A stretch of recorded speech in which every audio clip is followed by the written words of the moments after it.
केटीहरूले केटाहरूलाई कसरी रिचार्ज माग्छन् थाहा छ? सबभन्दा पहिला के गर्छन् थाहा छ? म्यासेज गर्छन्, हाई सञ्जीव लेखेर म्यासेज गर्छन् क्या।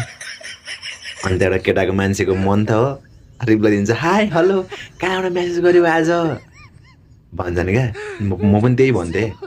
अनि कहाँबाट म्यासेज गर्यो भन्छ नि, म त तिमीलाई सधैँ सम्झिरहेको हुन्छु अरे क्या, त्यस्तो भन्छन् क्या।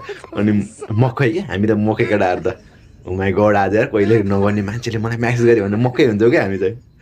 अनि उनीहरू चाहिँ सुन न एउटा कुरो माग्छु नाइ नभन ल अरे क्या। एउटा कुरोमा माग्छु तिमी नाइ नभन ल, प्रमिस नि अरे क्या। हामी त के चाहिँ होला, के भन न माग न भन न म दिन्छु भनौँ होइन। अनि त्यहाँबाट प्लिज नाइ चाहिँ नभन ल भन्छ नि। अनि त्यहाँबाट के भन्नु थाल्छ, अनि त्यसपछि ल दिन्छु ल प्रमिस भनिहाल्छु केटाहरूको मन त हो। उनी के भन्छन्, दाइलाई कल गर्नु पनि 50 रुपियाँ रिचार्ज हाल्नु न प्लिज, म 1 महिनापछि फर्काइदिन्छु भन्छन्। अनि अब नाइ भन्नु पनि कसरी, मागिसक्यो प्रमिस पनि खाइसक्यो अनि हालिदियो, अनि यत्रोको फर्काइदिन्छु। माग्न पनि गाह्रो, अब केटीलाई माग्ने कुरा पनि हुन्न क्या। केटाहरूले फेरि केटीहरूसँग माग्न एकदमै अप्ठ्यारो हुन्छ नि त। अनि केटाहरूले माग्दैन पनि अन्त पच्छ।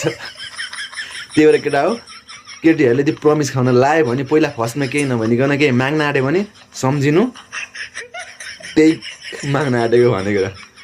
बुझ्यौ नि केटा हो, सतर्क रहनु।